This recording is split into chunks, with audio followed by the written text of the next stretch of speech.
Well, two computer science majors at UMaine are working to protect and empower consumers. GreenDex is an index of companies, and the goal is to provide trustworthy data about each company's environmental, social, and governance practices. Here to tell us more are co-founders of GreenDex, Lucas Bent and Jason Kalinsky. Good morning, guys. Thanks for being here. Good morning. Thanks for having us. This is very impressive. So first off, can one of you give us some background about how this all got started? I read that this was at a hackathon.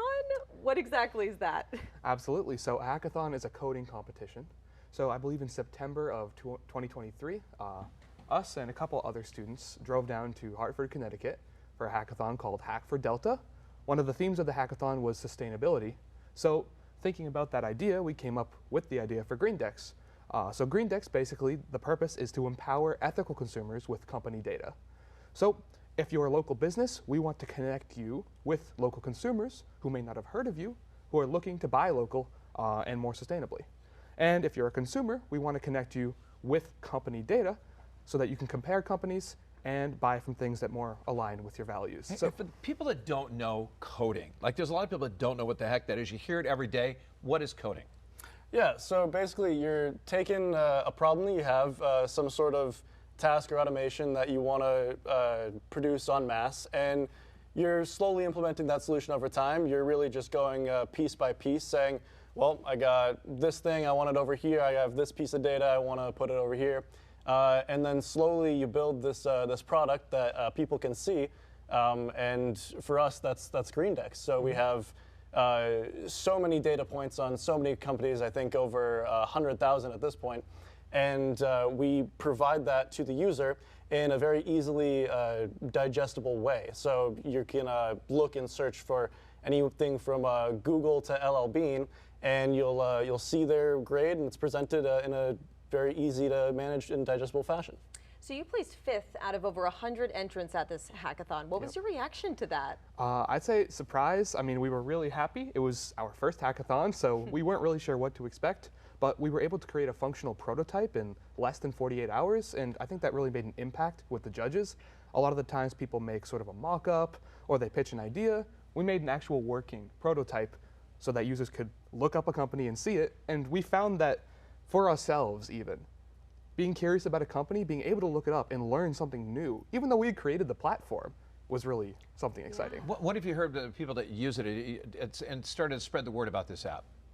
Yeah, no, everyone that we've given it to has been overwhelmingly positive, and they say, we have this beta application, we show them the grade and we show them the company, and they're like, oh wow, I had no idea that Facebook had this many carbon emissions, or that Amazon was producing this much waste a year. And it's kind of eye-opening, right? Because you shop at these companies every day, and you just engage with them, and you don't really know where you're spending or where your money's going. So it's kind of eye-opening for the consumer. So this is not just about calling out the bad actors. Tell us about how you're also wanting to showcase the good guys. Yeah, so our main motive for profit is to work with local businesses to connect local consumers with them. So what we find is that on the big social media platforms, a lot of the time, the advertising space is taken up by large corporations. It's really hard for a small business to get a foothold. But our platform is meant for local consumers who are looking for local businesses. So it's the perfect platform to uplift those businesses.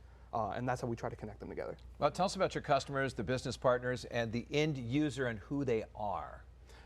Yeah, so could you repeat that real quick? Talk about some of the people that want to take part in your app, some of the companies that use it. Oh, yeah, of course. So some companies we've talked to are like the Holy Donut,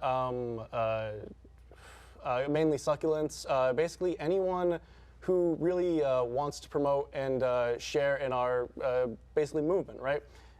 People that are green-oriented, people that are helping their communities, people that are looking to just make a general better impact on the communities around them, right? And so is it sort of that double-faceted, you have the business side of things, but you have regular consumers who want to use this app too? Yeah, so for the average consumer that will download our app, everything is free. There's nothing that costs money on there. The way that we make money is by working with local businesses, basically to provide them with advertising and promotional services. That way the consumers can see them on the app. For example, if you're local to Portland, you'll see Portland businesses at the top of the list. Awesome. You guys appeared on a show called Greenlight Maine. It's actually filmed right here in our studios. For the folks that have never watched the show, don't know anything about it, how does it work? Yeah, so for Greenlight Maine, one company gets put head-to-head against another company. There's multiple rounds of that. And each company gets, I believe it's 3 minutes to pitch to a panel of judges their business idea or whatever the state of their business is right then. And that gets broadcast on local television, which is pretty great because it's outreach. People get to hear about our business, see it. And if you win your round, you get to move on to the next round in which you can compete for prize money. And what was the experience like? I'd say definitely pretty nerve-wracking. Yeah. I'm a computer science student, not a public speaker by trade. You're But doing a great job. Yeah. yes, it was a great experience for that, in that, you know, I had to practice the pitch, I had to memorize what I was going to say, be able to say it succinctly in 3 minutes, and it was really amazing to meet some other local startup owners in Maine who are, you know, have similar aspirations. Yeah. What are your hopes for the future of the app? Yeah, so if we were to have our perfect world of the app and see it succeed, we would want to be all over Maine, making sure that everyone in Maine knew of our app and knew where to go for the products that maybe they were shopping for at large, but now they're like, oh, okay, we have this perfectly good local solution that accommodates all our needs. And I think Mainers are a perfect starting point for that, because we have the technology to combine the main idea of, oh, I want to support and help Mainers in growing Maine businesses. So we kind of put that all together. And once we see that spread throughout Maine, we want to start testing in other states and moving across the country. Amazing. And where can people download the app? So the app is not yet out, but All right. we plan to be launching this summer. Okay, keep us posted because we'll provide Absolutely. updates for our viewers. Sounds like a great resource. And what year are you guys at school? So I'm a senior undergraduate studying computer science. And I graduated last May. Amazing. Seems like these guys are in their 30s creating Pretty all. incredible I know, stuff. it's absolutely mind-boggling. Yeah, well, congratulations. Really exciting. Thank you Can't so wait much. to hear more in the future.